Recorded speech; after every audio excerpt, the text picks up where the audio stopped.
Oh, really? Doesn't like older people?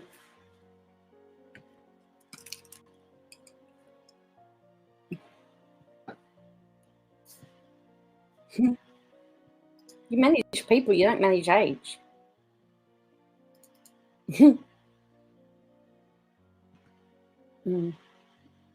I need to go, so I'm going to give you, I was going to give you around on the weekend.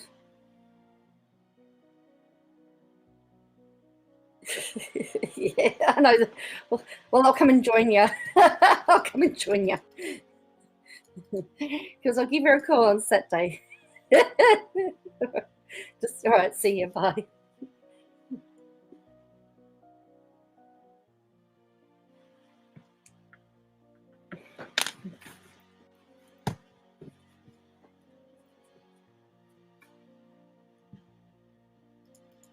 One of the call centers is being shut down.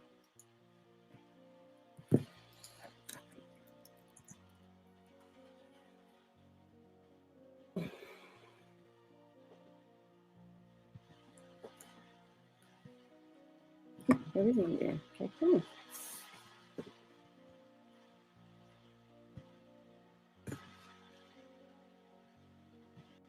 Oh, you can hear me? Sorry.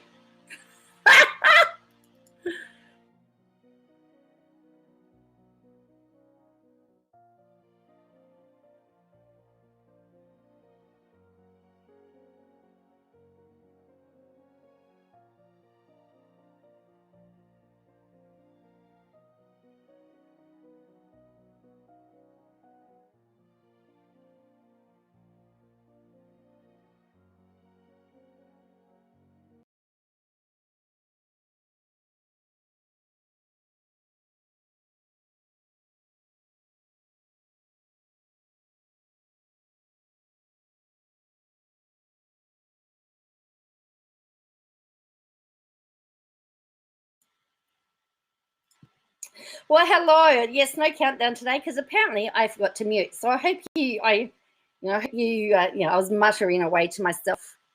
You can see me, you can't see me. Cool.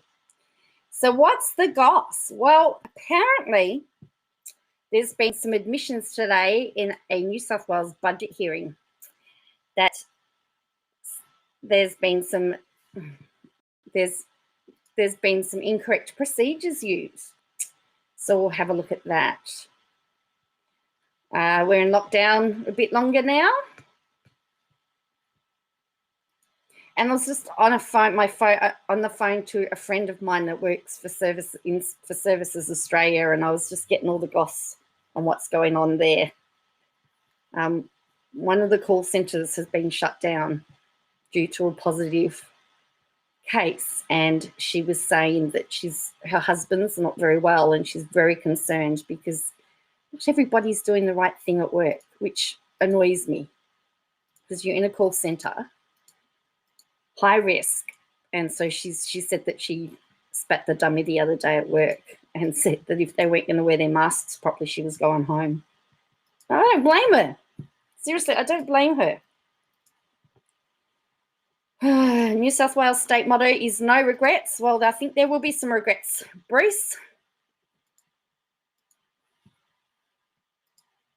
I'm just trying to get my computer just to calm itself down at the moment. It's working too hard.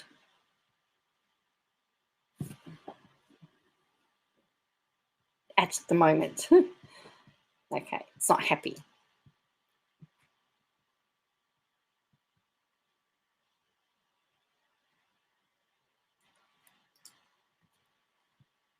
Okay.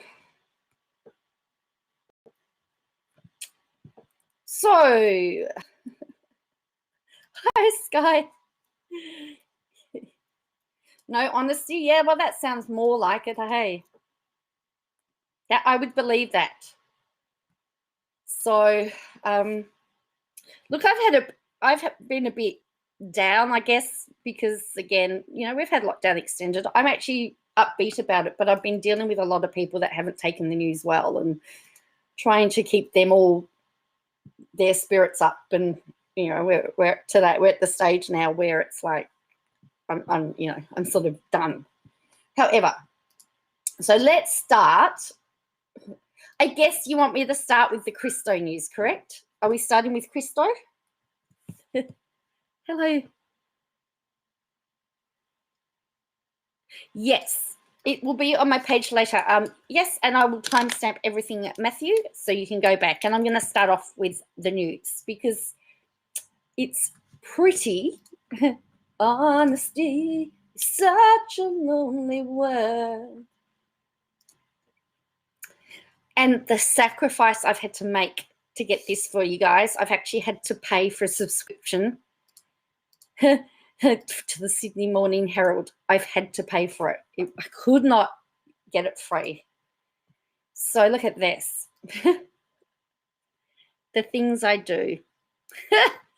Incorrect process followed when police unit arrested Friendlyjordies producer, hearing told. Now, Kristo's at court. I've got the court list in here.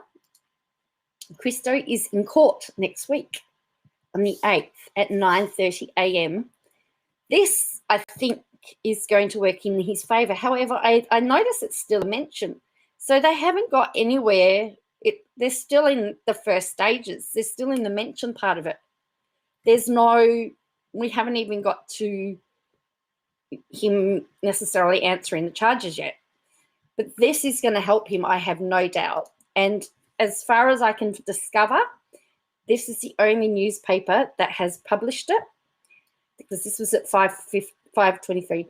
An incorrect process was followed when police from the Fixated Persons Unit arrested a producer for YouTube channel Friendlyjordies because he was not assessed by a panel to determine if he was fixated. Senior police have told a New South Wales parliamentary hearing. They didn't do an assessment to discover whether he was fixated.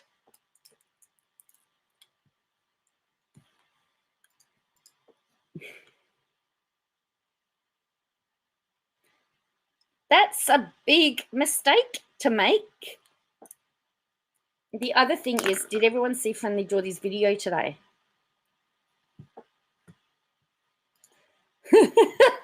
Paper.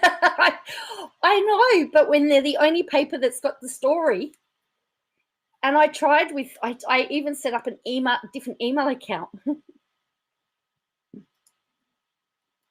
So it says Kristo Langker was arrested in June and charged with stalking New South Wales Deputy Premier John Barilaro after he approached the politician twice at Macquarie University and on the street near Parliament to speak to him in videos filmed for YouTube. In the June video, Mr. Langker can be seen approaching Mr. Barilaro as the politician stands next to the car speaking on his phone. Mr. Barilaro does not appear to acknowledge Mr. Langker, who asks, "Hey, John, oi, John, I've got something for you. John, I've got a lawsuit. You're suing my boss." When Mr. Barilaro gets into the car and closes the door, Mr. Langker continues, John, as the car drives away. Plan to create. It'll be interesting to see what happens now, hey. On Wednesday, New South Wales Deputy Police Commissioner Dave Hudson and Assistant Commissioner Mark Walton, who oversee investigations and counter-terrorism, were questioned about the use of the Fixated Persons Unit in a New South Wales budget estimates hearing. So they're in a budget estimates hearing and they're being quizzed over the Fixated Persons Unit. Mr. Walton said for the unit to be assigned, a referral must be made to the Terrorism Intelligence Unit, which assesses the information provided. A panel involving members of New South Wales Health is then used to determine if a person's fixation is related to a mental health issue. They skipped a process. The hearing was told an employee at the Department of Premier and Cabinet referred Jordan Shanks, the face of Friendlyjordies channel, to police at Sydney City Police Area Command in December 2020 over alleged harassment of Mr. Barilaro. This was referred to the Terrorism Intelligence Unit due to the nature of the alleged harassment of a high office holder, assessed by the panel and referred to the FPU, which commenced an investigation.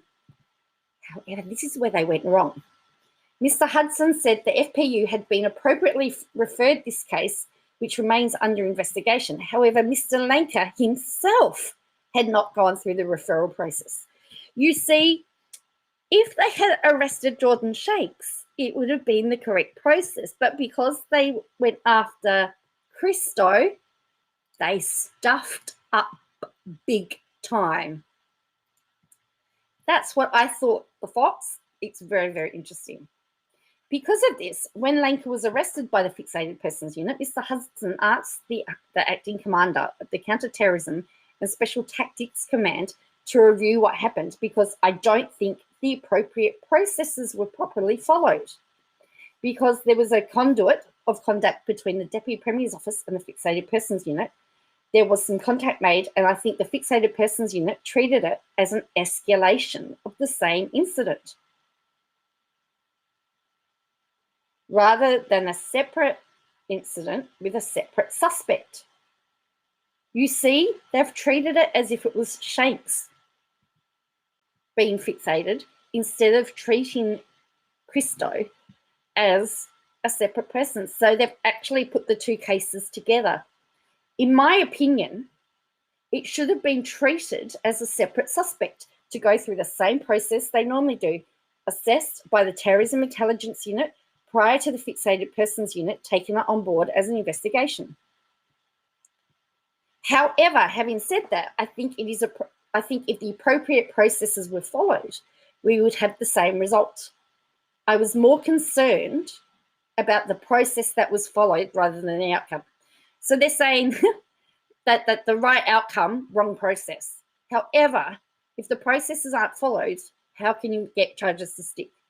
Mr. Hudson said he believes the charges would still have been laid against Mr. Langker and the FPU would still have been involved if the referral process had been followed. He said he totally understands community concern about the use of the Fixated Persons Unit, but said the case will be prosecuted in court as we would any other matter.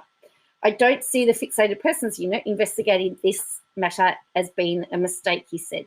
So now he's backpedaling. So they've got to the incorrect.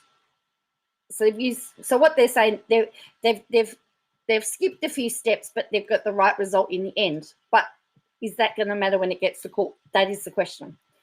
Hopefully the judge doesn't see it like that. Mr. Hudson said the unit had a broad remit to look at a wide range of fixation, encompassing anything from terrorism to being fixated on a movie star. It has investigated 600 matters since its inception in 2017, with 150 people being charged. New South Wales Labor politician Adam Searle, who quizzed Mr. Hudson, Mr. Walton, told the Herald it was a matter of concern that there was a defect in the process involving the Fixated Persons Unit and the matter involving Mr. Langker. He said the use of the fixated persons on any person deemed fixated has significant implications and deserves further scrutiny. So, the Deputy Police Commissioner has admitted they have not followed the process.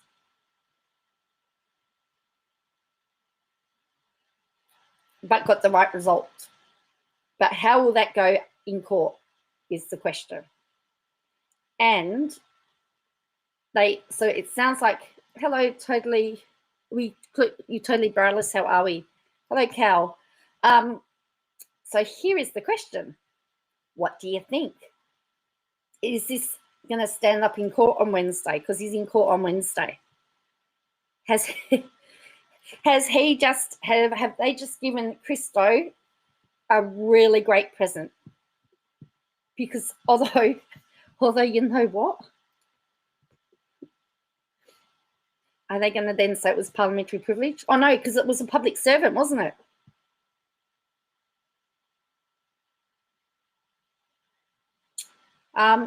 Because it's a police commissioner, it's not a politician.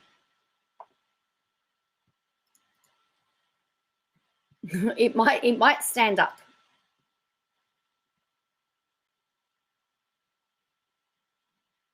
It might stand up, because I don't know, because I know nothing about criminal. Hello, Cal.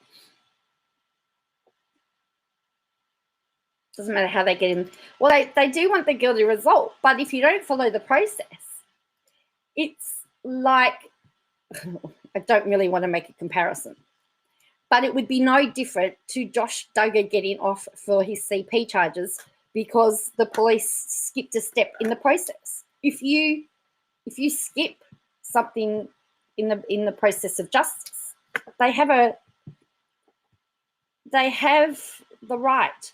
So Tony Bralis, there was an admission today by the police that they skipped a couple of steps, that the full process wasn't used. And Plan to Create makes a really good point. If he hasn't been assessed, how is he classified as a fixated person? Because remember, they all have to be referred to New South Wales Health, and the health has to determine that he's a fixated person. They make their own rules to suit. Cool. It's a bit of a worry, isn't it, really, when you think about it? Well, it is good for Kristo. I think it definitely is some ammunition for him to go to court, because we've got, who was it? The New South Wales Deputy Police Commissioner and the Assistant Commissioner have admitted that they skipped the process. Well, and Laming got off on technicalities. Yes, that's right. So if they, and we know that there have been questions. We know also so here's what we know. Here's the facts of the case. So we know that Langker had 2 appearances. We know that they did a fixated report on Jordan. So essentially they had enough to go after Shanks. We know that wrongful arrest. That's right. It could be wrongful arrest. We know that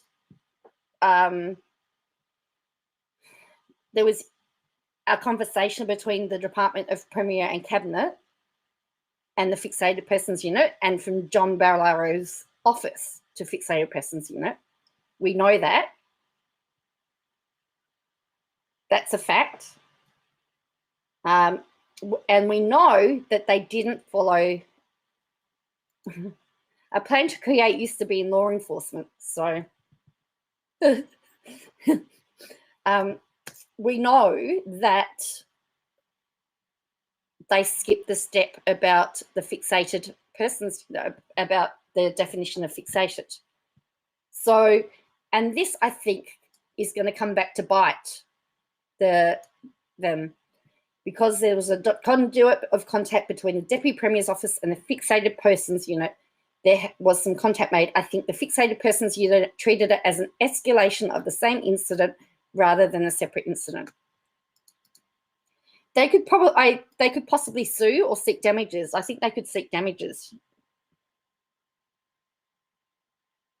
So then he says he thought it should have been treated as a separate suspect. So because they already had information against Shanks, when Langker got involved, they've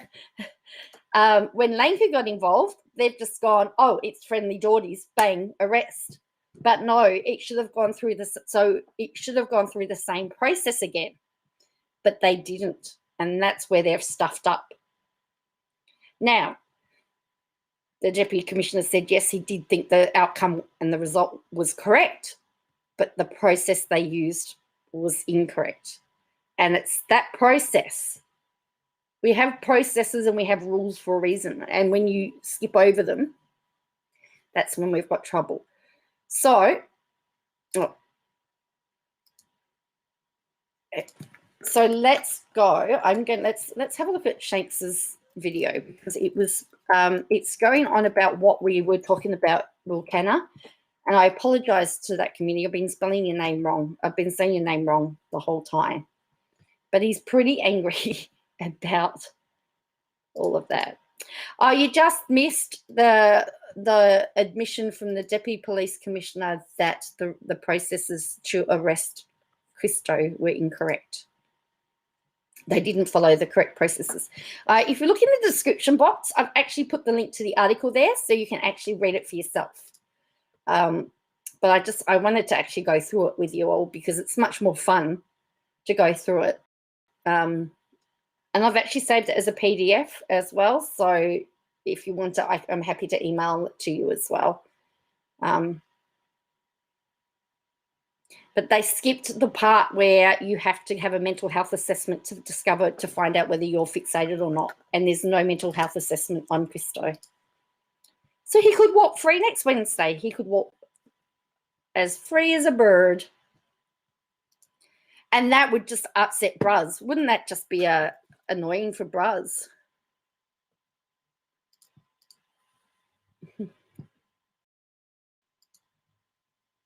It starts at the 6 minute. It's at 6 minutes 04. We've been talking all of that time on this. 6:04. We started on this. Hi, Lee. Right. So let's have a look. So we're going to watch this video. And again, I encourage you, please go watch it. Give it views, because he's donating all the money that he makes on the video to the community, and because we need to get. He's trying to help the community. So this is called. And there's also some GoFundMes and a whole pile of other stuff that he's done. So, well, he was still able. Well, but the thing is, Ivan, they blame the feds. They blame the feds. And at some point in time, the state has to take control. Look, everyone's telling me how bad Victoria is, and every time I think Victoria's bad, I just look at New South Wales and I just go, I'm glad I'm there. Sorry to the people in New South Wales.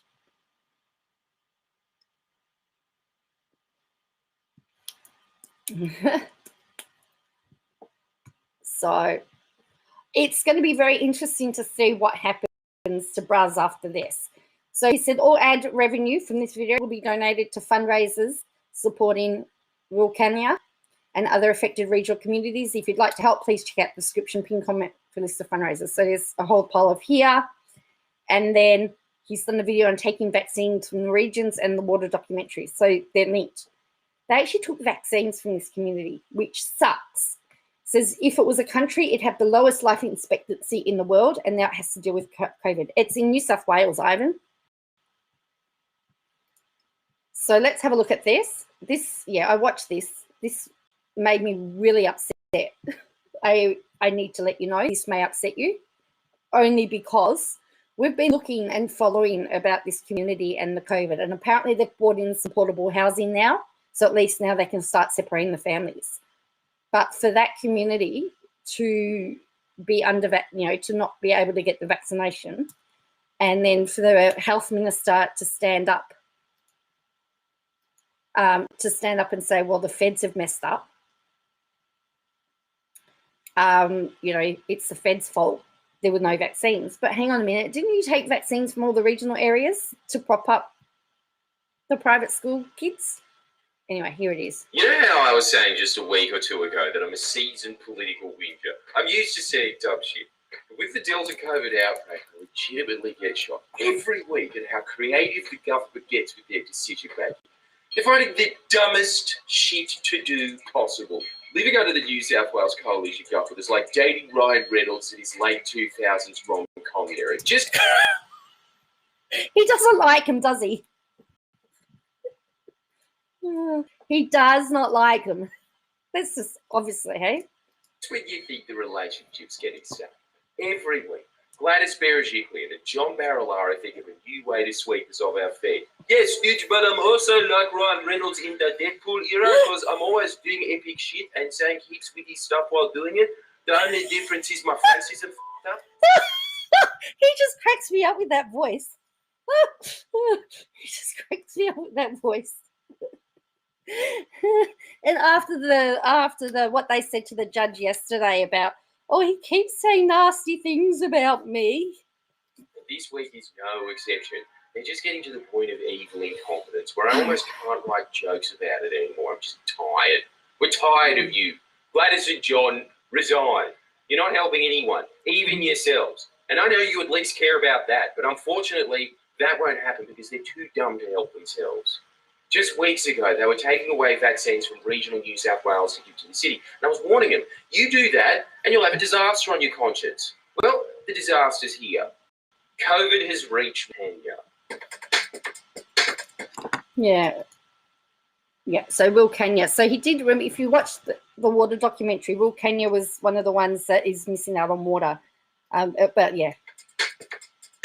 Wilcannia is probably the most neglected place in New South Wales. The only time the New South Wales government pays attention to Wilcannia is when they try to steal the residents' water or blame the residents for their mistakes. This year they've done both. Wilcannia residents had a funeral recently. It was entirely legal. The town wasn't under lockdown at the time, and the police confirmed that the funeral stuck to COVID rules. But because the government completely failed at what should have been an incredibly easy task of keeping COVID 1,000 kilometres away from the source. So remember, 1,000 of the COVID got to 1,000. So this is the thing that I don't understand is you got Sydney here, COVID was in Sydney, and it's gone all the way here. How? How? Original outbreak, they needed people to blame. So future Parklea prison inmate and Health Minister Brad Hazzard lied and said the funeral... Future Parklea, he said, did you hear what he said? He said, future Parklea prison inmate. Wow, have a listen to that. I didn't pick that up. Rules. But because the government completely failed at what should have been an incredibly easy task of keeping COVID 1,000 kilometres away from the source of its original outbreak, they needed people to blame. So future Parklea prison inmate and Health Minister Brad Hazzard lied and said that the funeral goers were deliberately not complying with the rules. Future Parklea prison inmate. I have to say, I find the accent funny, Sky. I find it hilarious. Eventually, he copped enough heat from that stupid statement to do a half apology, but then Bros saw the whole fiasco and obviously thought, yes, another opportunity to blame other people for my mistakes. Let's go! After Brad Hazzard had to eat his words, John Barilaro effectively labelled people in Wilcannia who didn't even break any rules and now have COVID thanks to his terrible policies. Quote, dickheads. Remember, we looked at that the other day. That's what he called them. And then he had to retract and apologise.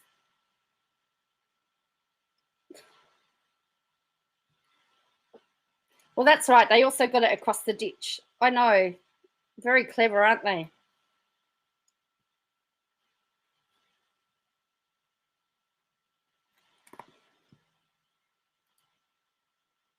Fair enough. John's incredibly consistent on anyone he even suspects of breaching COVID rules. Have you asked your daughter why she felt the need to take this trip? John, I have no problem to make private citizens entitled to their privacy. And I think it's unfair for you to be asking me these questions. You thought he was harsh on his daughter? Yeah, he called them that. Totally braless. That's what he called them. Nice, wasn't it? And his daughter breached COVID. His daughter breached COVID restrictions twice. Oh, what am I doing? I just closed it. Oh dear. I'm really not with it tonight, am I? You watched it 4 times. You keep laughing at bro. I know. See, I keep laughing too, and I think I keep laughing because the fact that when I heard his barrister talk about, you know, how his feelings were hurt. And look, I'm not one to hurt people's feelings. I don't want to hurt people's feelings, but when you see what's happening in Wilcannia, and you know, if he's, yeah, I think it's funny. And he's satirist. Of course you're going to do it. He is. Bruz wouldn't like Fruiter either, would he?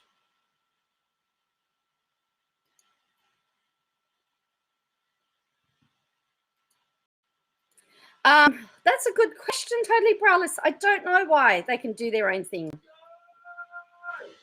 Brad Hazzard had to eat his words, John Barilaro effectively labelled people in Wilcannia who didn't even break any rules and now have COVID thanks to his terrible policies. Quote, dickheads. Well, fair enough. John's incredibly consistent on anyone he even suspects of breaching COVID rules. Have you asked your daughter why she felt the need to take a trip? John, I probably to make private citizens entitled to their privacy, and I think it's unfair for you to be asking me these questions. You thought he was harsh on his daughter? He was even harsher on himself. This is what's unfair. You're guilty until proven innocent as a politician. Yes. And John hates it when people are guilty until proven innocent. You know what he was subject to that? He was harassing the Deputy Premier at a state convention. Anyway, I visited Wilcannia earlier this year and spoke to Michael Kennedy, the chair of the local Aboriginal Land Council. Yeah, he's the leader of the regions. He's the leader of the National Party, which is supposed to put the people first. Supposed to. All right. This is heartbreaking. I have to tell you, this is devastating. About how huge cotton farms are causing the death of the Barker River, in turn creating a devastating economic, health, cultural, and environmental catastrophe that the residents of Wilcannia are forced to deal with. Michael told us stories about how when the town ran out of water, the New South Wales and federal government did nothing. They had to rely on the generosity of the community to sort out that life and death issue. And it appears when there's a COVID outbreak, there's no difference. Just to give you an idea of how much COVID has penetrated Wilcannia, during this whole pandemic, I haven't known one person who caught COVID in Australia, and that changed when I talked to Michael. He is the first person I know personally to have contracted COVID in Australia. I live a stone's throw away from where this outbreak started. I should have caught COVID before he did. Michael should be the last person I know to catch COVID. But he was the first?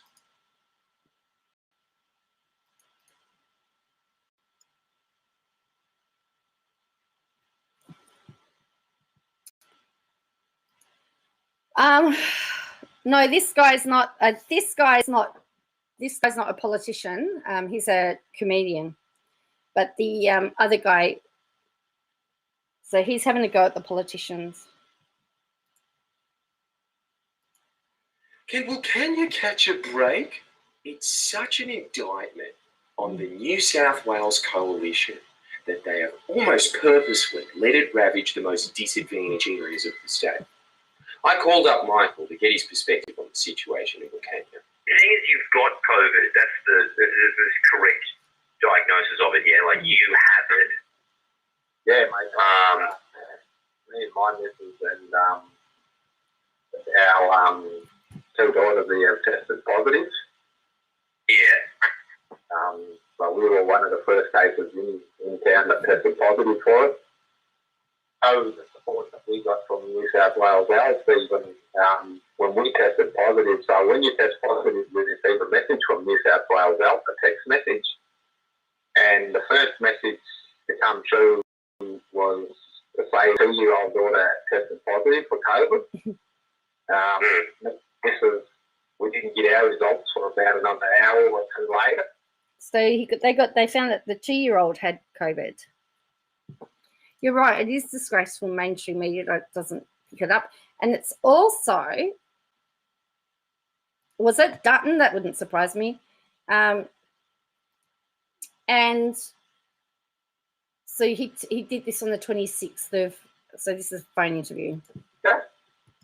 So you could imagine what it was like when you get a text message saying that your 2-year-old daughter tested positive with COVID. You know, like it was just. It's your worst nightmare, literally, mate. Like, it put our minds in a lot of places. We didn't know what to do, where to go, how to deal with this. And then obviously our results came through a bit later. And then that was a lot more pressure and stress on us. And to top it off, we didn't actually receive a phone call from New South Wales Health for 2 days later. So we had no idea. Really? Yeah, we had no idea. 2 days? Yeah. We got a message to say about, we must isolate for 14 days and not leave the house and that sort of stuff. But that's just through a text message. Like, there was no support for us put in place whatsoever. It was just lucky that my partner, only actually works in health out here, and we rang her up. And, between her and one of her friends, they gave us the support and the advice that we needed to hear and we needed around us.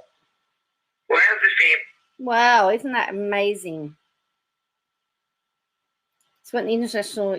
He is. He's very. He's a lot smarter than. I would say he's a social commentator. I think so. Well, we found out that his audience are primarily young males.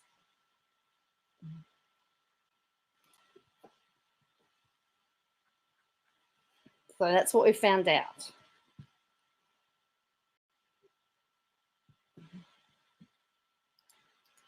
Family now. Yeah, we're going pretty good now, mate. Because we had both vaccines, we handled the COVID pretty good, and the kids, they handled it pretty well. We did show symptoms, and the kids got a little bit sick from time to time, but overall, they handled it pretty well, and me and my partner handled it pretty well. But it's far from just his immediate family Michael has to worry about. One of the old great aunties was actually like a mother for me. She played a part in bringing me up when I was a little fellow, and I'm so worried about her. And then I still got my grandfather with the grandson up in his house, and he's got his fair share of health problems. So I'm really concerned about him. I've had my sister, she got diagnosed with COVID as well, and she was about asthmatic. She's since contracting COVID, she's also been diagnosed with pneumonia now. So it's a lot of stress and a lot of worrying, mate. So what do you reckon about this?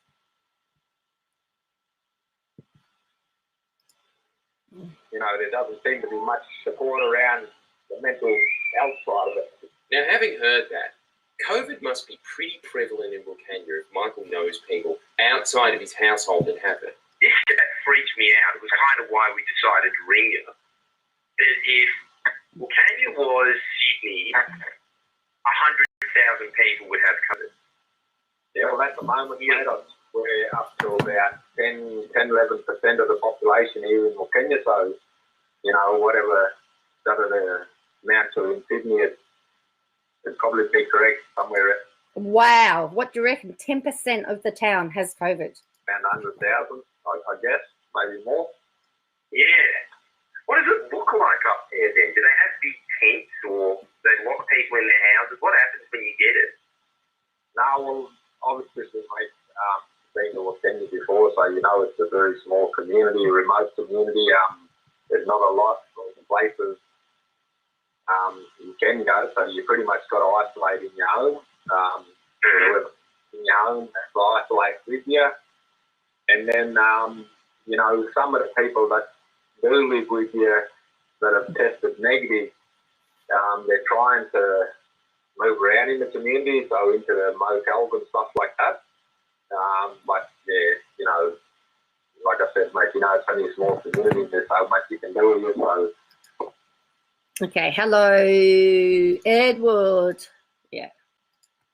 Nagos. Hello, Nagos. So, yes. There's an article about the transportable homes that they're putting up there now. But again, it's a too little too late. Yes, they only have one general store. They'd only have,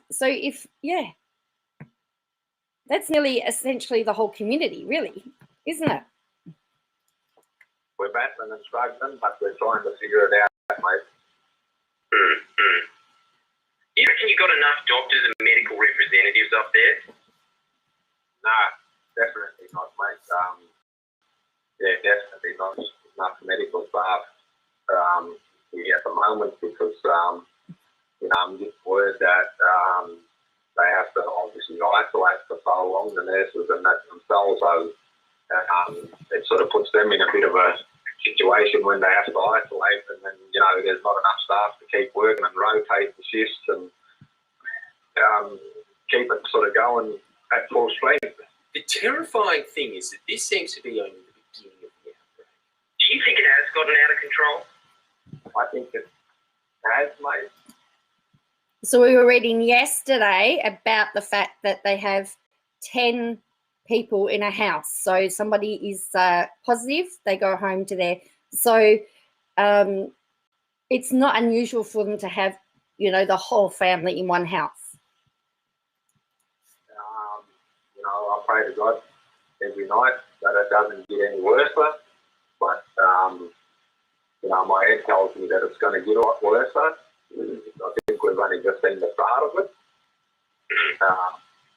And yeah, I really do think that it's going to get worse. Like already we're at, you know, at 10, 11% of the population that's affected. So, and we've had an extra 6 cases, I think, overnight last night. So that takes our total now to up around 55, I think. And just remind me, what's the population again? The population is about, I think, between 5 and 600. So 55 people out of a population between 5 and 600. That is a lot.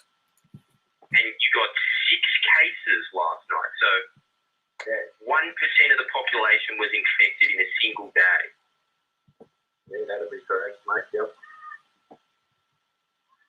God, you guys are doing worse than India. Yeah, well, that was one of our biggest fears. You know, since COVID came out, you know, a couple of years ago, or close to a couple of years ago, it was one of our biggest fears was getting into, you know, a small community like Lankan that's got a high population of Indigenous or Aboriginal people in it that deals with all these chronic illnesses. And, you know, going back about 18 months ago, because I sit on the chair of the Lankan Local Aboriginal Land Council, I also had our auntie that on the as the chair of the Community Working Party. And 18 months ago, we tried to, you know, help put a strategic plan together around COVID. So they tried to get, you know, ahead of COVID, but so we know that the state government's blaming the feds. COVID was to get in Lankan or near Lankan, like, you know, what do we need to do to try and keep it out? And if it does get into the community, you know, what do we have in place to cater for our community? And every time, unfortunately, we try to do something back then. When we walked out the door, it seems like our friends walked out the door with us, and no one sort of really listened and took notice of us, you know. And now that we're in a pandemic and we've got the virus here, there's a lot of people and a lot of organisations that are just sort of taking it day by day and trying to learn things on the fly and trying to adapt to it. When, you know, in reality, if we would have worked on this 18 months ago, we'd be probably so much further ahead than where we are now. Groups from Wilcannia have been attempting to contact the New South Wales government since April of 2020, to no avail. New South Wales politicians ignored warnings and pleas for help for 18 months. Then they blamed those who have been let down so badly.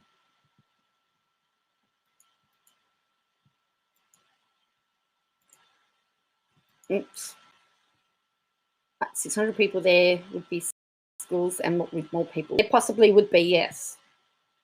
Auntie Gladys can do no wrong. Oh, I know somebody that believes that Auntie Gladys can do no wrong, and they're Victorian. And Dan Andrews is horrible. Gladys is a legend, and ScoMo is the king. And he's been using the Liberal thing about suicide rates going up. So I posted on Facebook the coroner's report from July that shows that not to be correct. And so then he's come back to me and said, but people have attempted to do it. And I said, well, where's all your data? And he gives me a Sky News report. And I went, no, I want the actual, you know, I want the actual data. I don't want a newspaper article. But anyway, he's still going on. That's okay. The New South Wales and federal government have completely ignored them.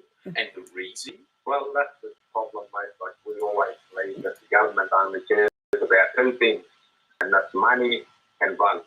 And unfortunately for us out here, in our little outback community, we don't really provide either for the government. So, you know, we feel like we're left alone, and why should they worry too much about us? Jordan did actually comment on one of my videos and thanks me for the support. What's really interesting is that one of the things that they said in court yesterday was you know, Shanks is getting the minions to, you know, believe everything. I had never heard Jordan Shanks until I actually, the way I got interested in it is that I heard a politician was suing a YouTuber. And as I'd been following Katie Joy, and she's a YouTuber and she'd been sued by another YouTuber, I went, oh, this looks interesting. I've got to find out more about this. And that's how I found out who Friendlyjordies was. Up until that point, I did not know. It was only because if it wasn't the fact that I was interested in the fact that there was a YouTuber being sued, I probably wouldn't have been onto it. And then as I started to find out more about bras, I went, oh, we've got something here. So I've done all my own research. So to Brazz's barrister, I'm more intelligent than what you give me credit for.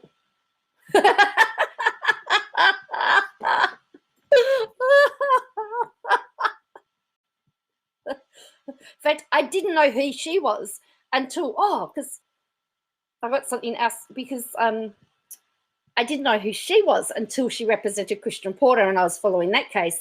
And then she got done for a conflict of interest. And interestingly enough, which I've got to show you that, Porter has appealed that decision because the defense from that is still out there and is not suppressed. He needs that decision until he has that decision he needs that decision overturned so he can suppress it from the other case. So there you go. And him and Chris Anthu have to pay a 500 grand bill.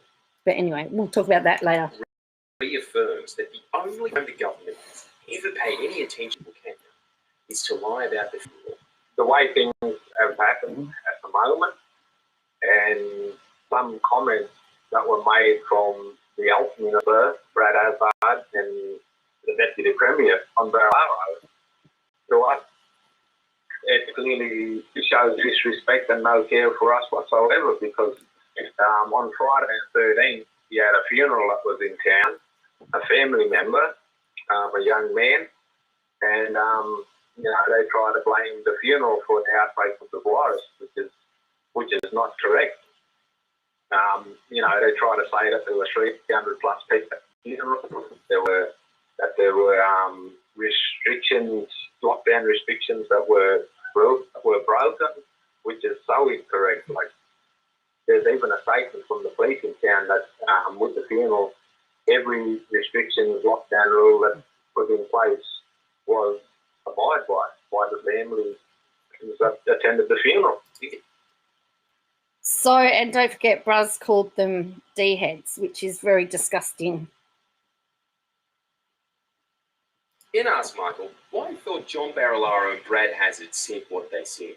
Because they're looking for someone to blame. In our eyes, they're just simply looking for someone to blame. When, you know, like we said, they don't care about us out here. They had no plans in place for us out here.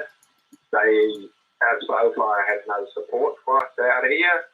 So, you know, rather than make themselves look bad and accept the blame, they're trying to pass it off onto us. That's right, the Fox. You came for FJ but stayed for KJ. She got blocked from her Twitter account today too for bullying and harassment. She had to use her second one.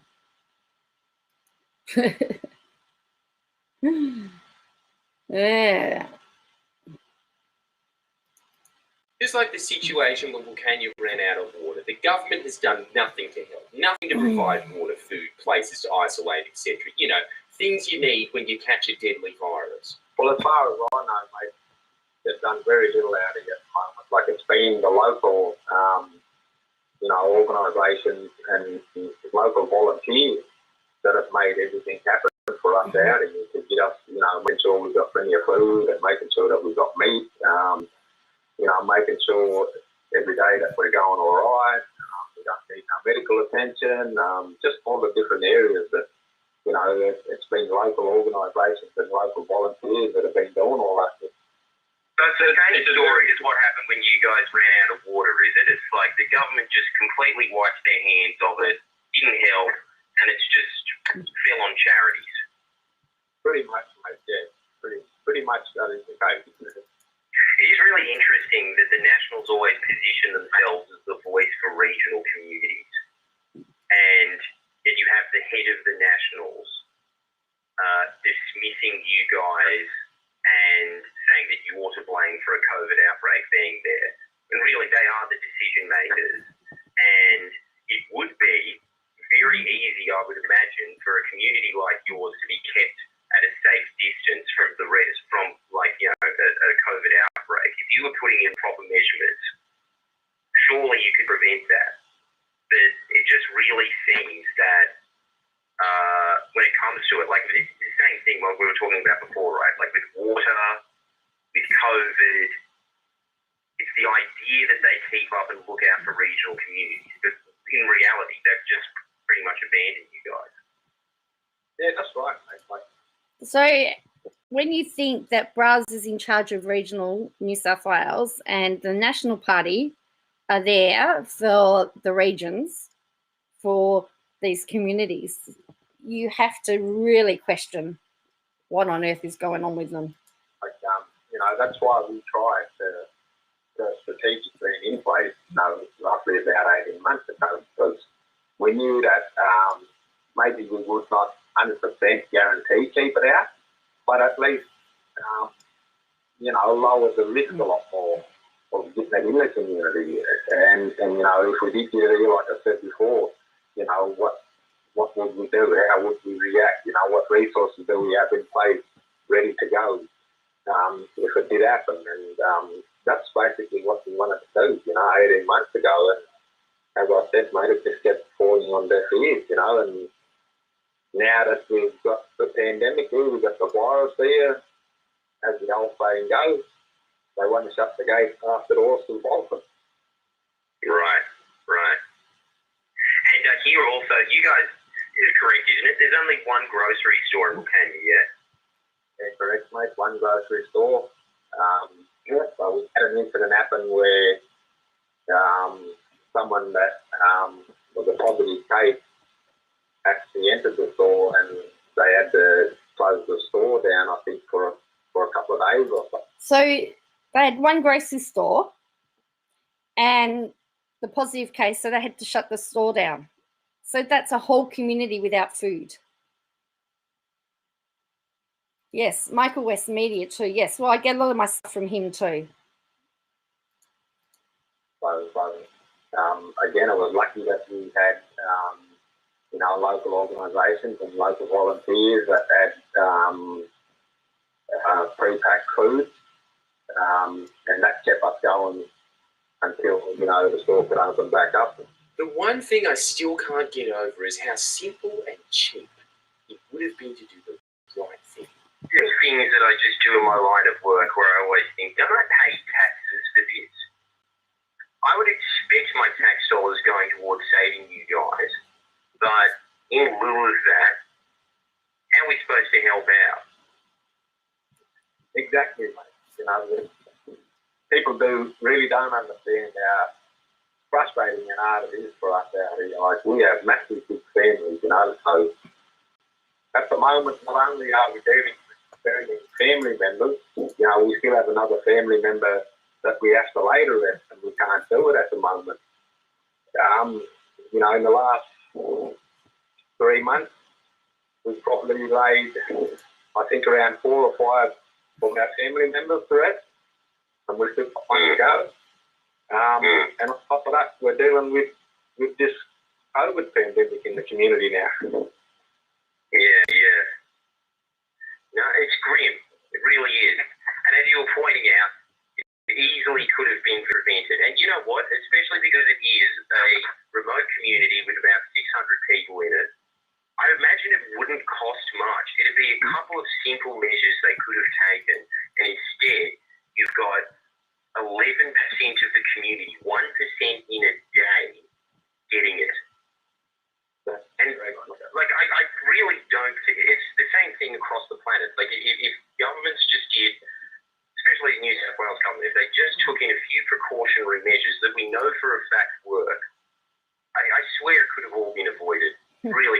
or at least, as you said, mitigated. That's exactly right, mate. You know, and like you said, it wouldn't have cost them that much money to do it. And I'm pretty sure the amount of money that they would have put into this community to help keep it safe would have been less than dealing with what we are dealing with right now. Wow. Well, and also money gets spent in the regional areas when there's an election coming up. Let's be honest. When they want to get votes. I hope the people remember that too. Actually, I think Helen Dalton's their local member, isn't she? Easily. Because as you said, the horses bolted. Now it's a huge clean-up operation that they're not even doing. Exactly. You know, like I ain't no Einstein, mate, but I think a bit of common sense in this country is pretty well gone out the window.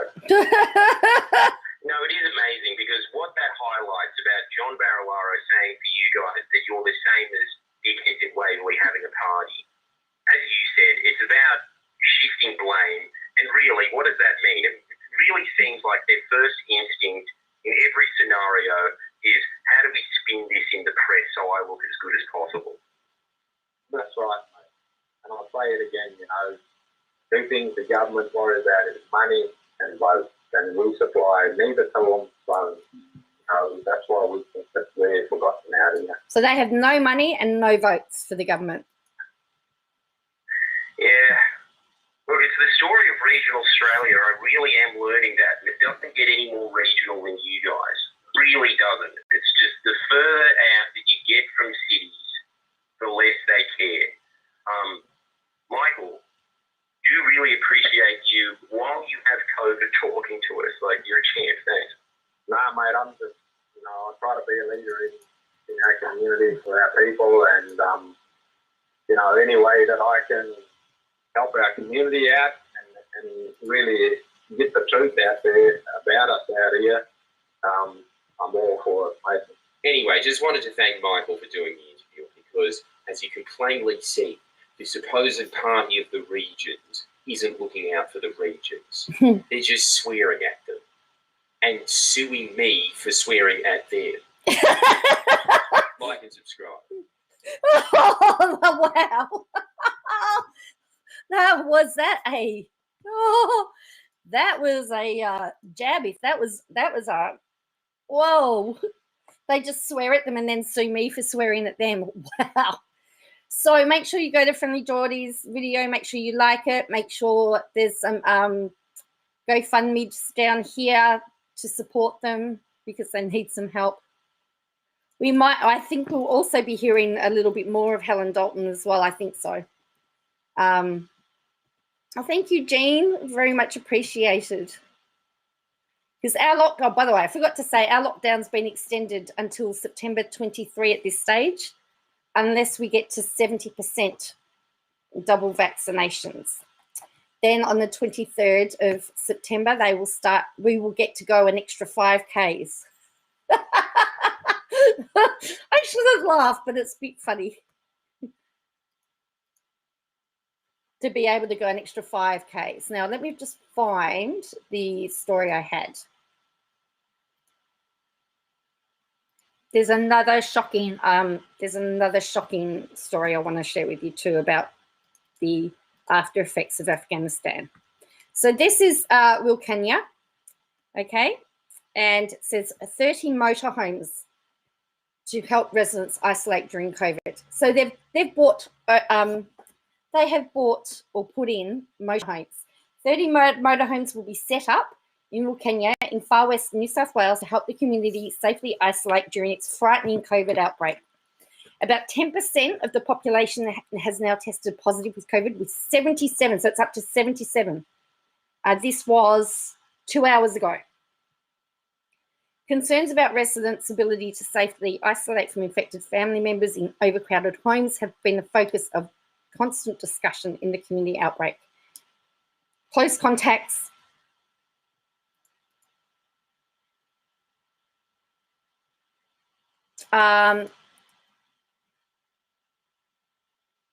will soon be able to isolate in one of the incoming motorhomes for the community if they cannot do so at home. The temporary accommodation option is planned operational from September 6th and will be located at the council-owned camper van site in Wilcannia. Deputy Premier John Barilaro said the site had access to power, water, waste and disposal. This has been already communicated with the community and embraced by the community. That will start next Monday. So an opportunity to really put extra effort into Wilcannia. And for those residents in Wilcannia, please come out and get tested. New South Wales Health said it was working on establishing the facility and the staff would meet with locals again to share information and answer questions. Who wanted to know about KJ? Oh, yeah, I do KJ later. Yeah, I do. It came following community consultation, health infrastructure developed by the plan in consultation. So resident Brendan Adams said the motorhomes were a good move and that it was important that the community had a voice in how they wanted to be supported. Oops.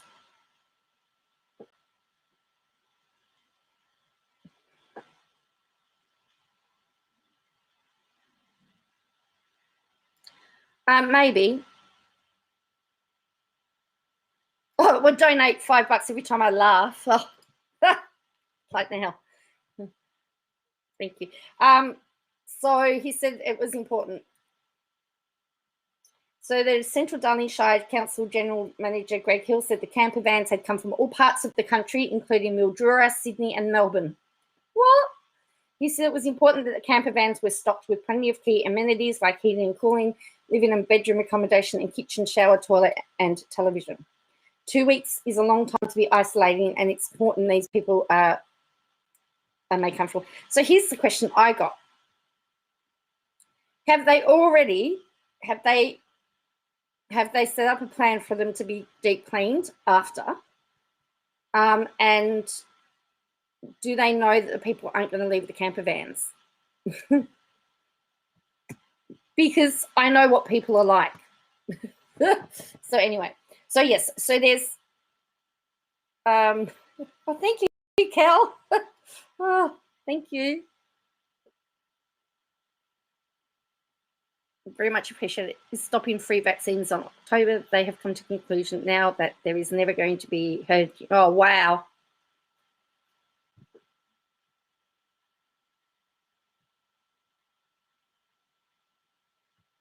Yeah, I think it's wrong. I mean, they know better than anybody else about whether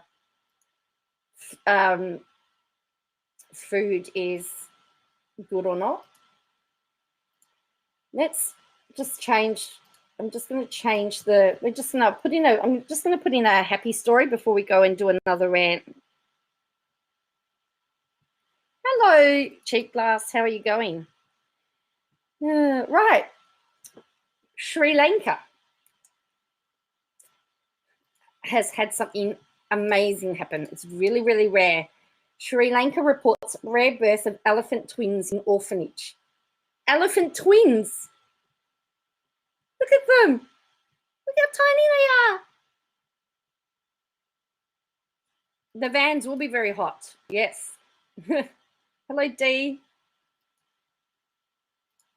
They may be small, but they're healthy. Sri Lanka's main elephant orphanage has recorded a rare birth of elephant twins. Their mother, 25-year-old named Sarangi, delivered healthy male calves. Look at them, aren't they gorgeous? They are the first elephant twins born in captivity in Sri Lanka since 1941. Both calves and the mother are doing fine. Babies are small but healthy. She gave birth to a male calf in 2009, and this was her second birth. Look at that. Look how tiny they are. Oh, aren't they cute?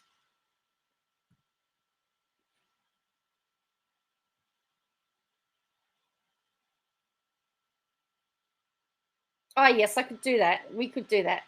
So the father is 17-year-old, is one of 81 residents at the orphanage, which was set up in 1975. Oh, thank you, Cooper. Very much appreciated. Thank you. Well, thank you, Dee. Wow, Wow, thank you, everybody.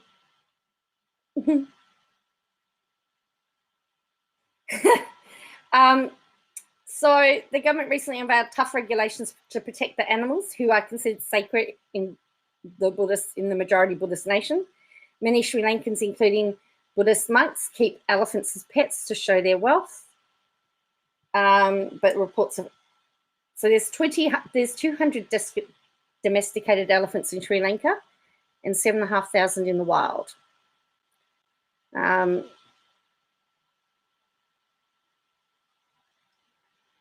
don't know. Activists say that more than 40 baby elephants have been stolen from wildlife parks in the last 15 years. So they're going to try and protect them in case people want to steal them. But aren't they cute? Oh.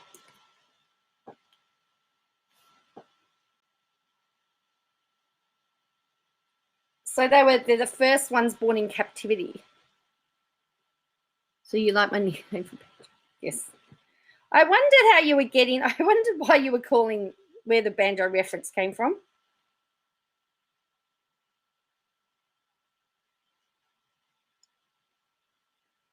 Oh, thank you, Rufus. Thank you. Yeah, so I thought we'd put a segue in and have a really good news story. But all right, so let's get on to the next one. So let's have a look at the, we're going to go and have a look at Afghanistan again, because I came across this story. And what has happened is, in the rush to get people onto planes, oh, Bruce, thank you. Thank you, Bruce. In the haste to get people on the planes and out of there, they've now discovered that parents and children have been separated. Oh, totally, Braless. Thank you. Children and parents have been separated. Children have been brought unaccompanied to Australia. So there are now kids in Australia. There is kids in Australia who have been separated from their parents and they don't know where they are. There's fewer than 10 children. They've not said how many children, but there's about around 10 children that they don't know where the family is, where the parents are. A number of unaccompanied children are being cared for in Australia hotel quarantine after being rescued in Kabul without families, the Home Affairs Minister said. This is breaking my heart. Hundreds of Afghans are spread between hotels in Australia and a Middle East airbase, where they were taken after being rescued from Kabul airport amid the chaos of the Taliban's takeover. Home Affairs Minister Karen Andrews said a handful of children from Afghanistan, none younger than 10, were in Australia unaccompanied.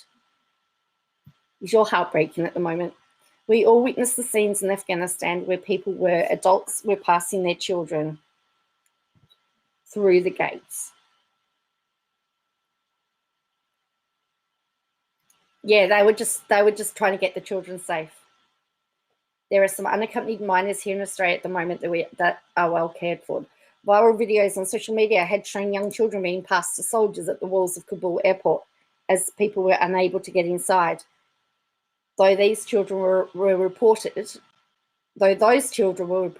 reunited with their families. So this shows you some of it. So these ones have been reunited. Watch this.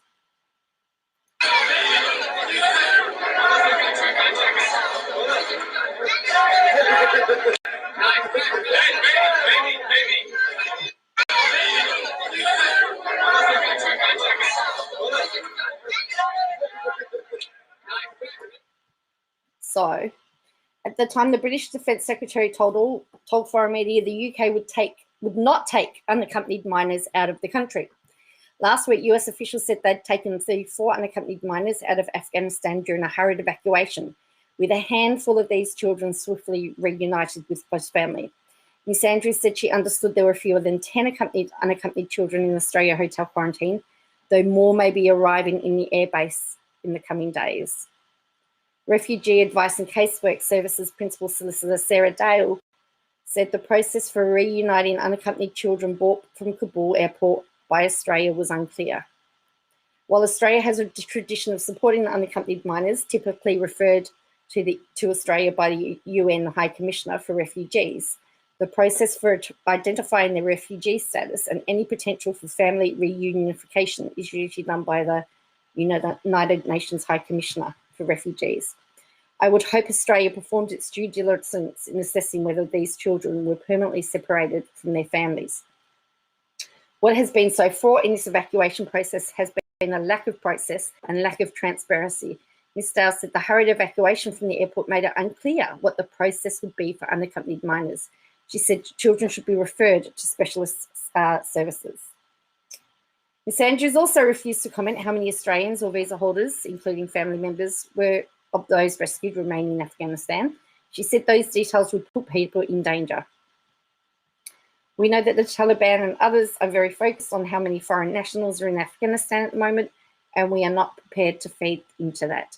I can say the number is also increasing on a daily basis as people are coming forward and identifying to our officials, either on the ground in Dubai, that they have family members in Australia, or they are identifying to Home Affairs. The Taliban has indicated that every Afghan with legal documents will be able to travel abroad once civilian part of the HZI airport opens. Ms. Andrews said the government was seeking to identify opportunities to help people through its humanitarian visa program, but the threat of terror attacks in Afghanistan remained alarmingly high.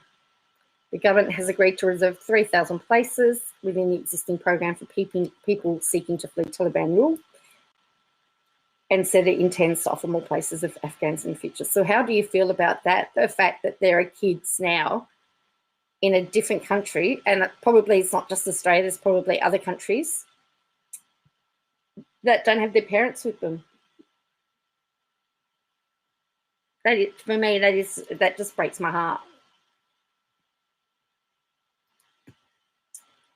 Then there was this one. So there's been another plane also arrive. I don't think the Taliban will let people out, no. So Afghan evacuees to quarantine at Howard Springs after flying to Darwin. So they flew in to Darwin. They came from Dubai, so it was a Qantas plane. Touched down shortly before 4 p.m. Darwin time from Dubai, which is used by the Australian Defence Force as a logistics hub. There was so hundreds of evacuees have been flown to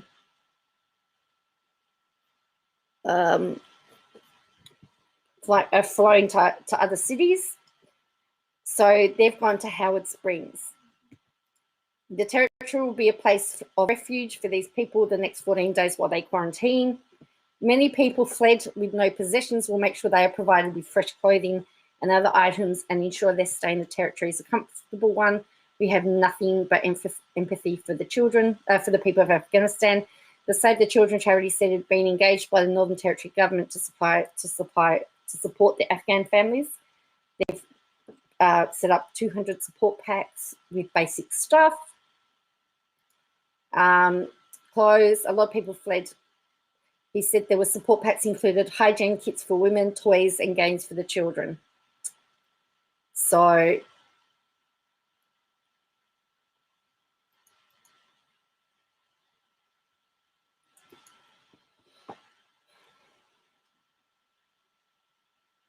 I mean, I just think they would be so, I mean, with what they've witnessed, they would have seen some horrible stuff. So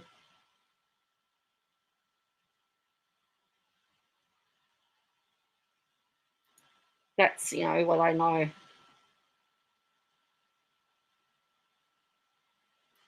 I think so, yeah. I mean, I think they're safe. I mean, they're safe in Australia, and as long as our government looks after them, I'm happy. But if, oh yes, ice, you call them ice lollies, don't you? We call them icy poles. We call them icy poles. You call them ice lollies, don't you? So let's talk about Mr. Porter, because I found out something interesting. So this is caught from this is really sad when I start reading legal magazines. This is the Lawyers Weekly, and it says Porter successfully blocks media outlet from using secret court material. So that's the unredacted form.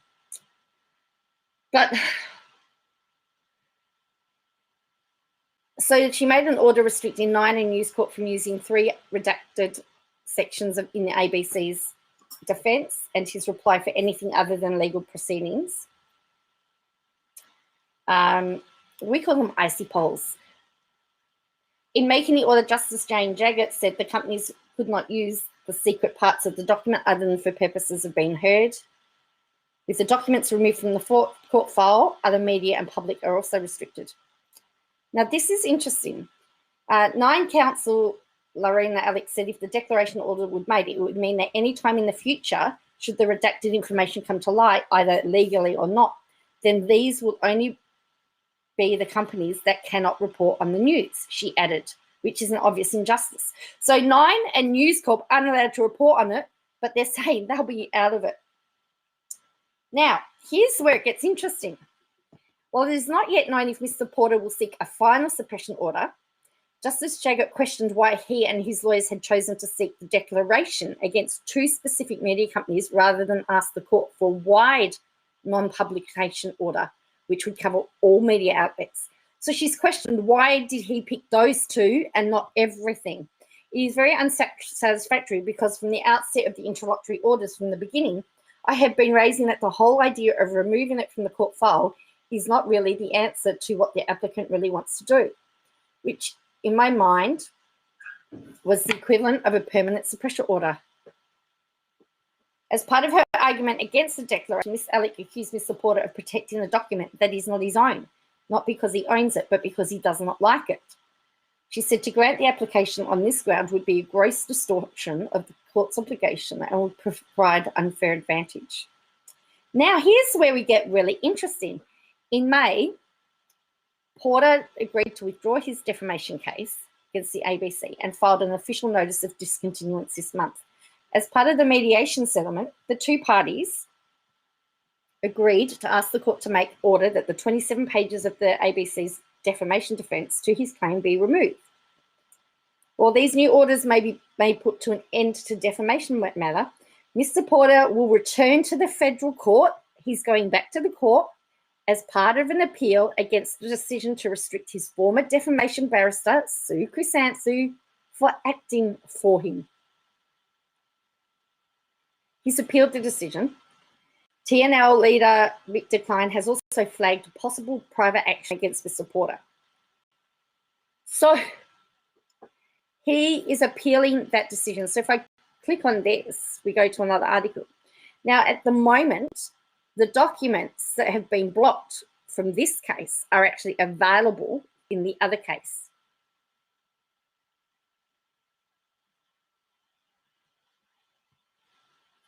See, it says Mr. Porter is appealing the ruling to remove Ms. Chrysanthou from his legal team despite already settling his defamation dispute.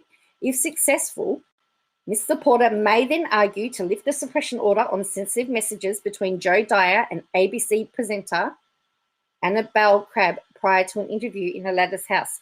A successful appeal may also mean Mr. Porter could have to avoid having to pay Ms. Dyer's legal costs of bringing the action to federal court. So he can actually also get a suppression order to stop anything from this case coming out. Because at the moment, the defence from the ABC, we can access through this case. So there's some really bizarre things happening at the moment. So I don't know why he wants it.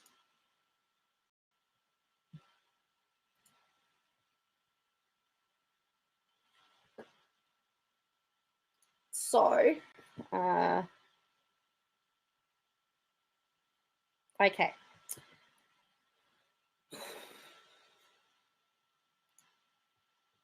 So there's a new variant out. Did you know that? There's a new variant. The Moo. I think it's called the Moo. So it's coming out of Colombia.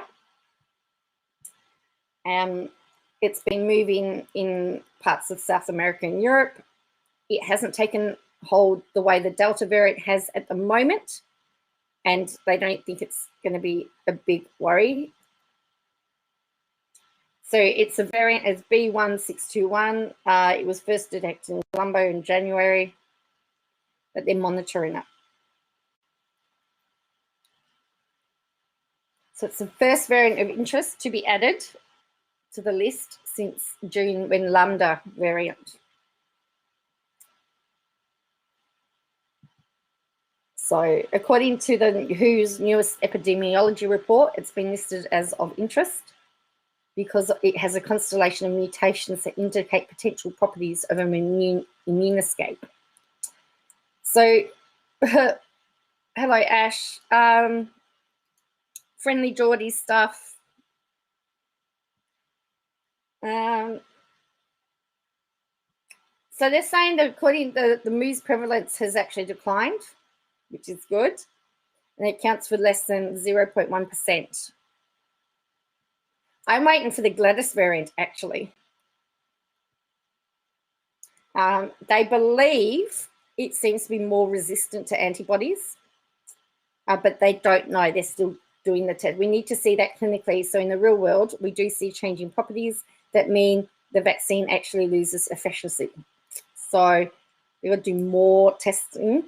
But these are the 5 variants. We've got Eta, Iota, Kappa, Lambda, Mu. They're the ones they're watching. And these 4 variants of concern: Alpha, Beta, Gamma, Delta. So we've had Kappa. I think we've had Kappa here, we've had Alpha, and we've had Delta, I think. So, all right. Oh, just something fun of interest. This is interesting for all of you cricket. Taliban allows Afghanistan cricket team to play Australia, but doubt looms over the future of the women's team. So cricket, the Taliban likes cricket.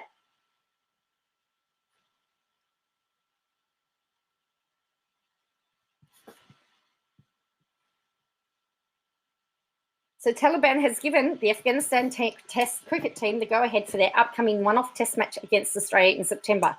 The test is scheduled to begin on November 27, after it was originally postponed from December last year due to the pandemic.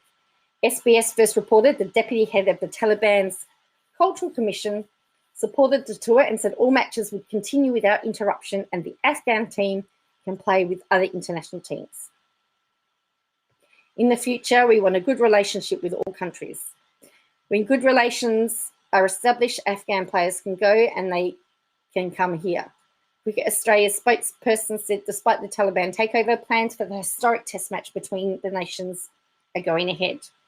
There will be goodwill between Cricket Australia and the Afghanistan Cricket Board to make the match happen, which immediately follows the ICC T20 World Cup in Dubai, in which the Afghanistan is due to play. Oh, excuse me. Well, they play now. So, I know. I don't really know, but we have kept the salaries and they're on our payroll. If the government decides that we don't go with the national women's team, we will have to stop it. Recently, 2 Afghan Paralympians were airlifted out of Kabul by the Royal Australian Air Force and taken to Tokyo to compete in the Games. That's actually really lovely that they were able to get the Afghan Paralympians to Tokyo. So they'll be Afghanistan's first female Paralympian will compete in Taekwondo after concerns they may not attend the Paralympics.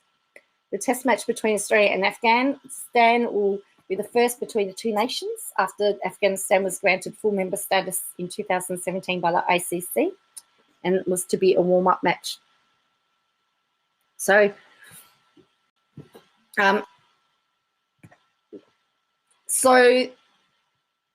the women's team's in doubt, of course. But yes, I don't know how I don't think that they'll be allowed to play. But I think if they're saying that there's some normality to that, that should help.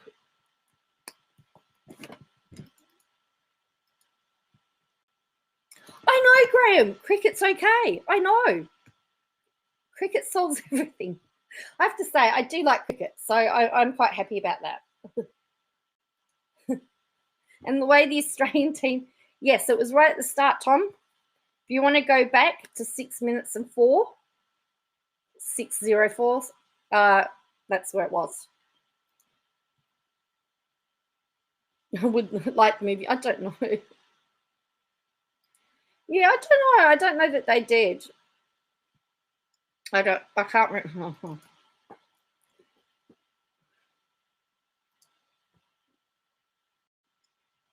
All right, so let's get on to our favorite YouTuber. So, someone got banned today, was unable to do any tweeties. Yes, I know.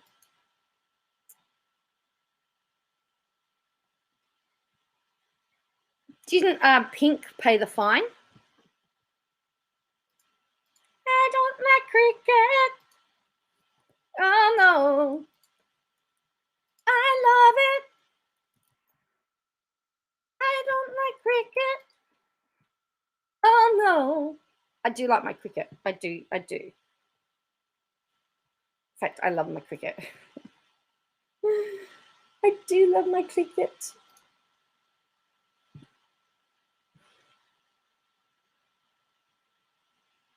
Oh, she's up and about because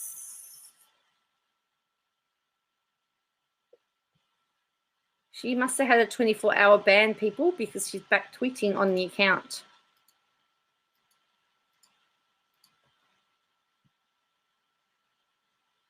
So 23 hours ago she posted, 21 hours ago she posted, then there was nothing until 18 minutes ago, where she's commenting about Jana Duggar wearing pants. Whoopie do. So I think she had a ban. Let's have a look, because the other one was busy today.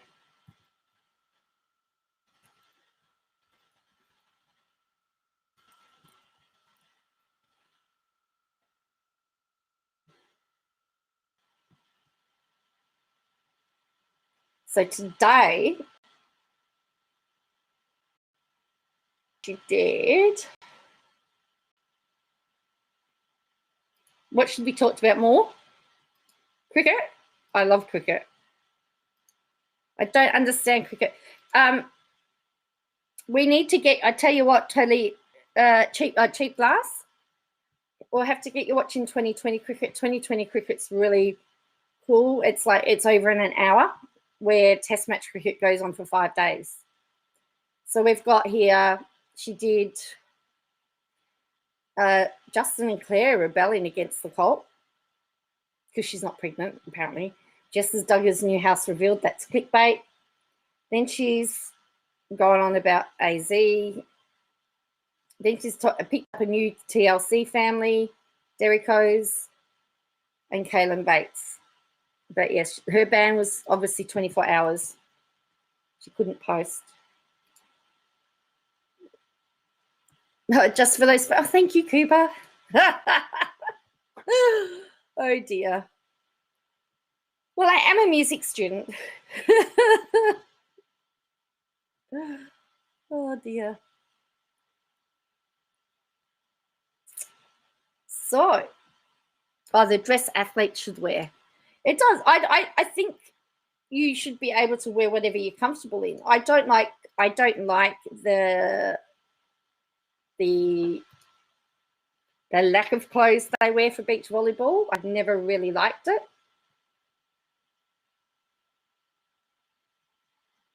I always thought they should be able to wear. Oh, yes. Cheap glass, 5 days for one match, yes. Yeah, Adrienne reported her for her tweets. Well, Toad has got a one-track mind. Let me find his Instagram and his business account. Because of the fact she was doxing people. She was reported for doxing people. All of those tweets have gone now, and she said some very horrible. We went through some of those tweets. Some of the horrible tweets that she said was not very nice. The German gymnastics outfits were amazing. When I was working as a gymnastics coach, we had male coaches, and some of them felt very uncomfortable in the girls. That we actually, one of the ones I worked for, we actually banned tops because we had men, and we didn't want to have a situation where they were actually touching the skin.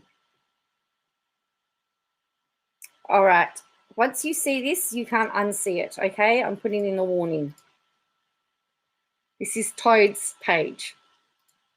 Okay, warning. Better not let me down. I've been kind of straying away from social media. I'm back, and here's some silly, for you all. Van Halen baby, Susan Nirvana baby for being a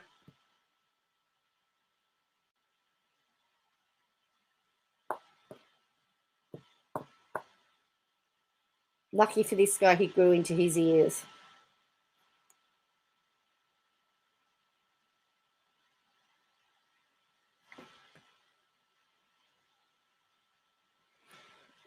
Did you see that stuff?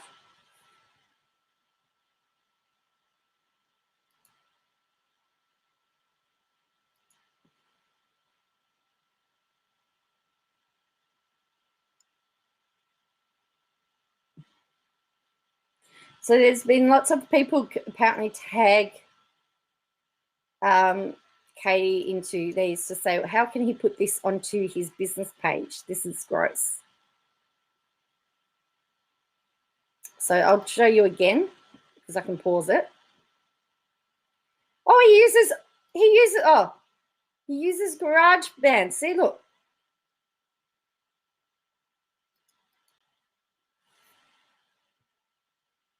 GarageBand knows what up. See, he's only using GarageBand. That's what beginners use.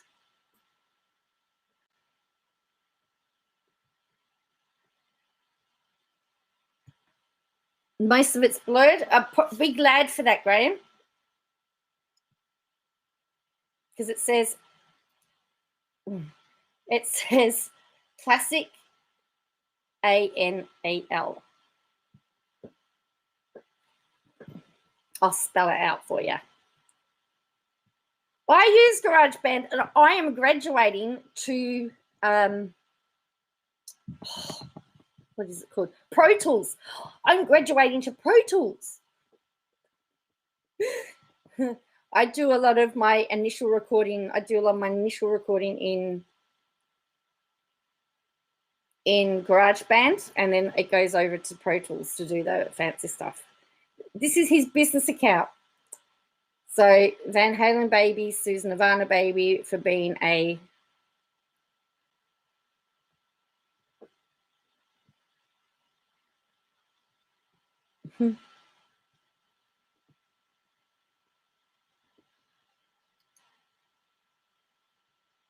I think Toad's trying to hint.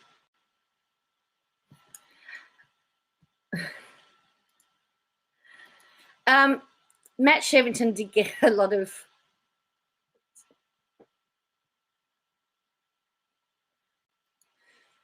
oh, thanks, Rufus. I only got the free version because the university won't give us the free upgrade this year.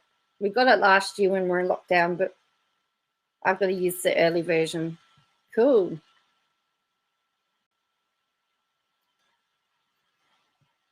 What about this one? I love how my 7-year-old spells words.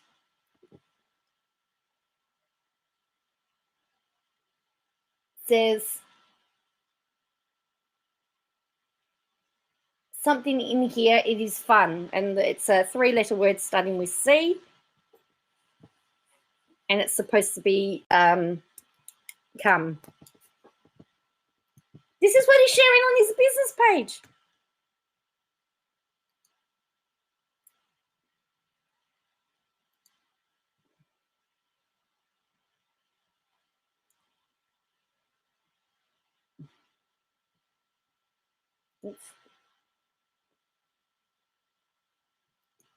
I know you called out his Chinese guitar. Well, this one was I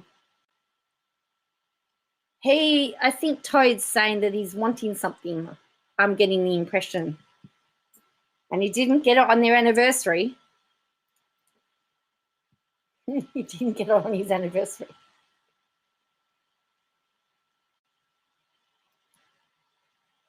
So there you go. That's on his business page.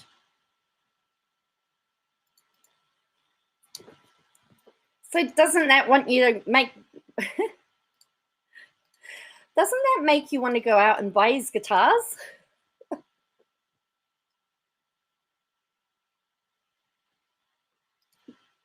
Doesn't that just make you want to do that?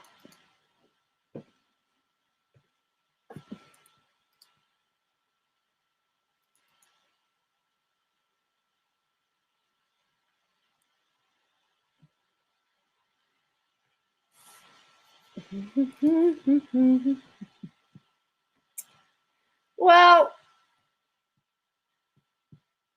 I'm interested. Yeah, this is just something very, very weird to put on a business page.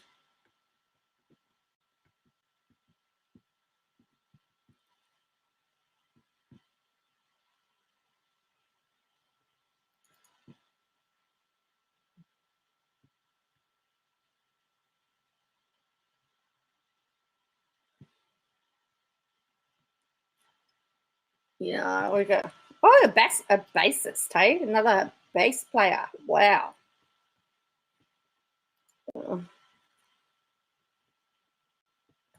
So we're doing so I was doing recording this. I was supposed to be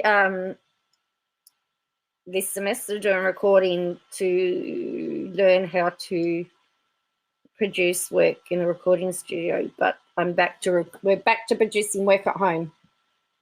So, but I've learned a lot. I'm listening now to some of my old stuff, and I know I'm probably going to have to go back and remix it eventually. Oh, really? It's using a poor quality wood. It's probably cheap.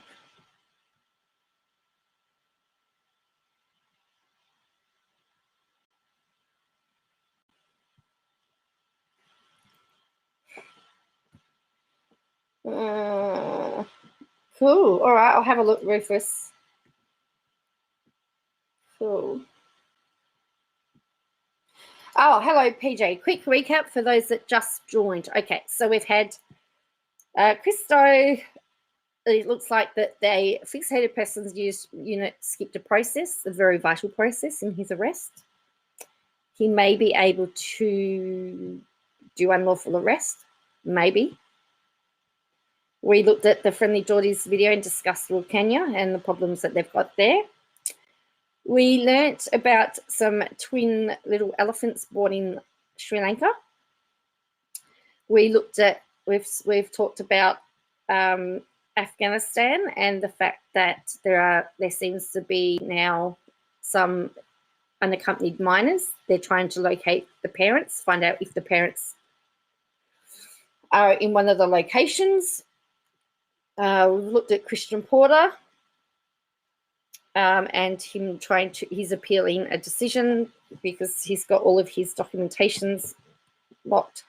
We looked at COVID variants. We talked about cricket, and the Taliban likes cricket because they're letting the Afghan cricket team play Australia.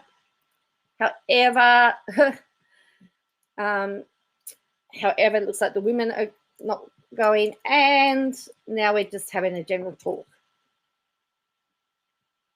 Yeah, so Kristo, under the process of fixated persons unit, there's supposed to be a reference to New South Wales Health, and they need to decide whether there's a mental health issue for him to be fixated, and they skipped that process. So there seems to be some questions over the process, but then they've said the outcome would have been the same. So that's what So that's essentially the outcome. But if you go back to 6 minutes and 4 seconds, we will have it there. I think I've still got it up here. So, and it all came out in a parliamentary inquiry today.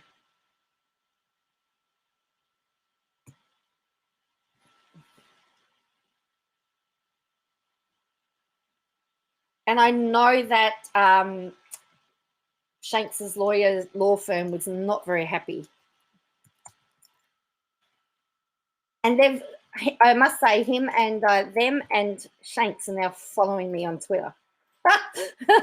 So I'm quite excited. I'm like fangirling.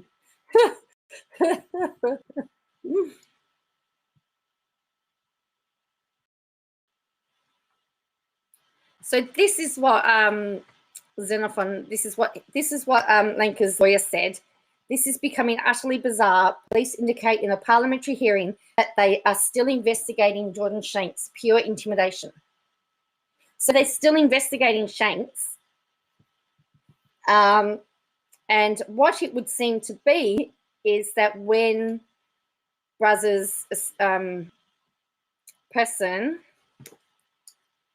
rang the fixated persons unit, they thought Kristo was Shanks and they arrested him when they should have actually started a new inquiry.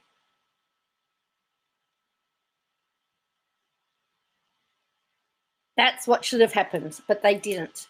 They escalated it thinking Shanks and Langker were the same person. So I don't know how that stands in law. However, we've seen many of the person get off on a technicality before, and he's, just so that you can all see, Kristo is in court on Wednesday. And it's another mention hearing. So we know that's the case. Also, the next court date is the 15th of October for Barilaro and Shanks.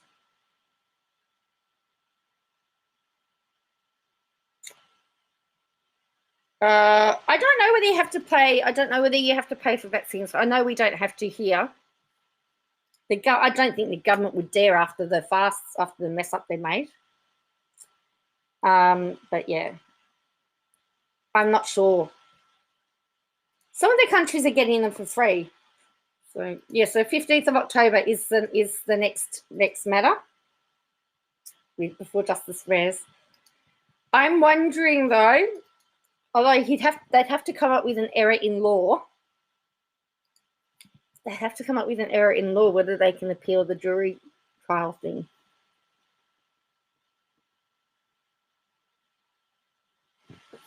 If they can come up with an error that he made, because they're appealing. I mean, they really wanted to annoy Braz. They just appeal everything. Oh, really? In Thailand, they charge $5. Wow.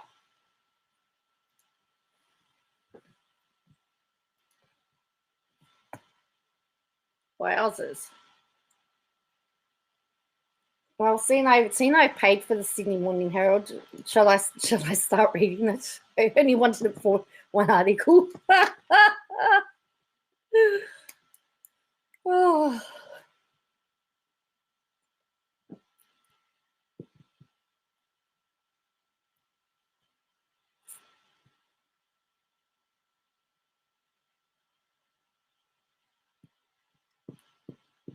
So just also, we got, well, are you at them free in Canada? Yeah.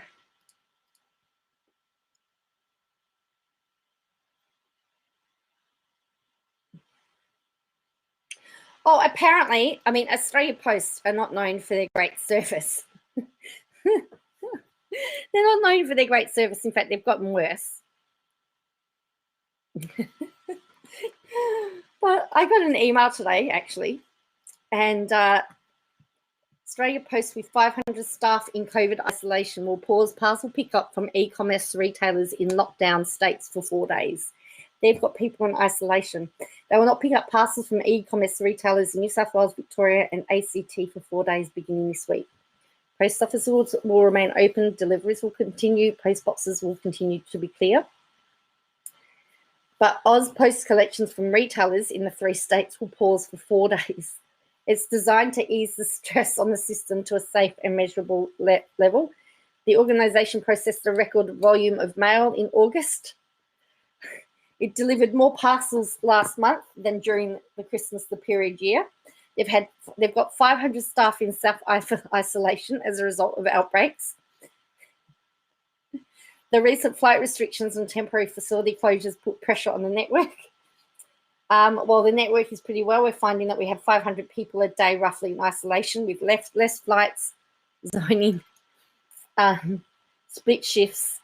People who have ordered for Father's Day in plenty of time have a good chance to get their delivery by the weekend, but also acknowledged there was already some delay over the network. He said businesses would not receive compensation for the pause.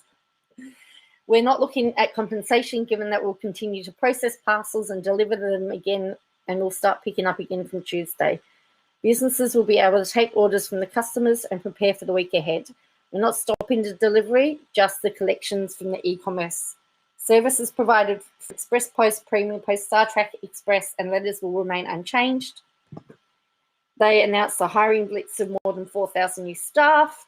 Weekend deliveries will also continue until the end of the year, and they reckon up to 500,000 parcels will be delivered every weekend until Christmas. So if you're waiting on the parcel in Oz, all right, so apparently this is the latest chart here. Let's have a look. Let's see where we are. Not very good. Well, I thought I was looking for the map. Where's my map?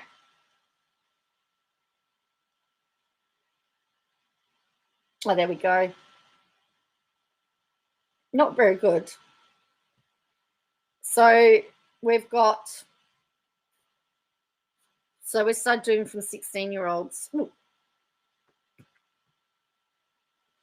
So there's 87.8% of 70 plus are vaccinated.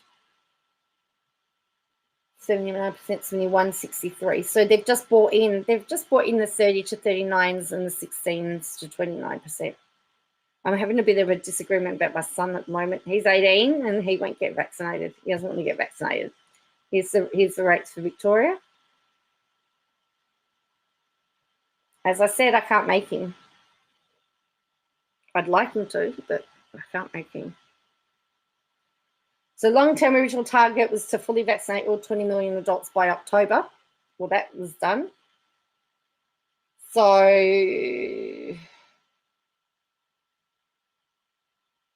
here's all the countries.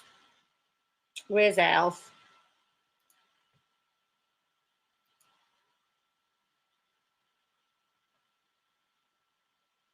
Most of them are doing pretty well. Most of them are doing pretty well. Kuwait's got 34%. Actually, it's pretty bad if Sri Lanka's got 58%.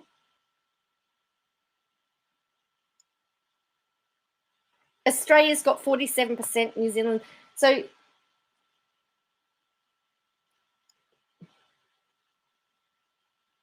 yeah, we are the worst in the OECD. Oh, it's so annoying because I said, oh, you won't be able to go anywhere. It says, I don't care. Okay, all right, thanks, the Fox. Bahamas is 23%. Palestine. So there's still a lot of countries that are a lot lower.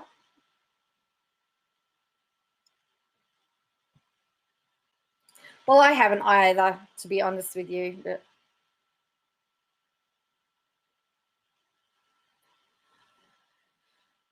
Malta apparently is vaccinating its people faster than any other nation. Well, thank you, Jean. 80.2% of the population received the 2 doses needed. Iceland, 76.8%. Singapore has fully vaccinated, 75.2%. Kuwait has the highest population of people partially inoculated, 61.6%, followed by Hungary and Costa Rica. So,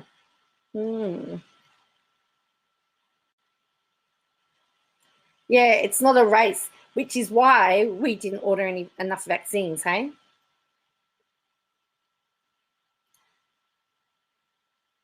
So China gives 13.1 million shots per day based on a 7-day rolling average.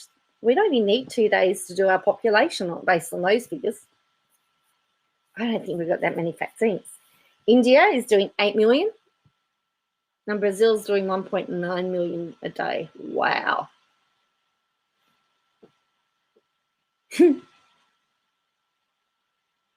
New Zealand's still doing better than us.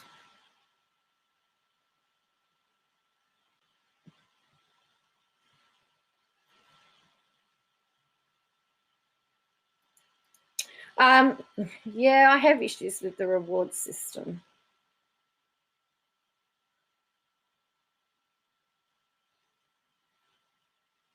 So it says, this is interesting, Canada, Australia, the UK, the EU and New Zealand are among the economies that have purchased enough doses to fully immunise their populations at least 3 times over. Australia has secured enough doses to fully vaccinate the population 6 times over, although it is possible that not all of these vaccines will be approved to market. So he has AstraZeneca, 184 countries, Pfizer, 124, Moderna, Johnson & Johnson. So there's a few different ones, aren't there? Look at all the different variations. No, Novavax. So we've got, I think we've got Moderna coming into play. I don't know when that's happening. AstraZeneca, we've got Pfizer, we've got Moderna coming. That's what I reckon. That's what I reckon, PJ. If you put money, look what they did when my kids were little. We got immunisation bonuses for having our children immunised because there was a time where parents weren't immunising their children. You got your first one when they had their first lot of shots, and then their second one when they had their 4-year-old shots. Funny, Australia bought the cheapest. Yes, they did. So.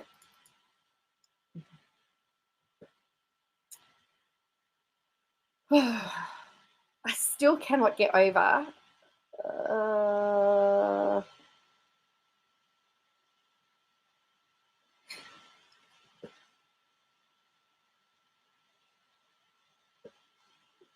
yeah, we don't have Johnson & Johnson.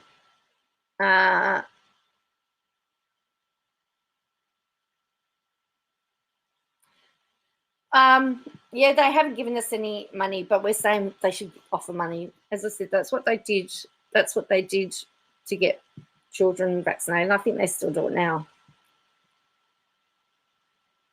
So, all right, I've just looked at the time. I'm going to head off now. I think I'm going to head to bed. I've gone for just about 2 hours. Yeah. And I think it's I'm trying to keep them a little bit shorter so people are more inclined to talk about it, to watch. And yeah. So thank you for joining me. I'm glad that I was able to give you the latest stuff on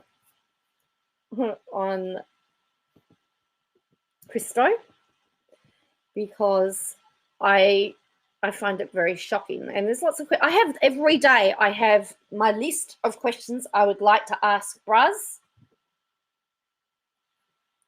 That I would like to ask Braz gets longer and longer and longer.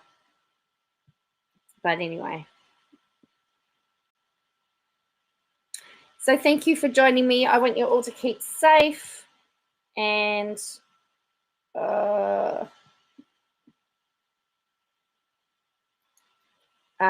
want you to all keep safe. Hit the like button on the way through. So thank you all for watching. Really appreciate it. And I will catch you again tomorrow.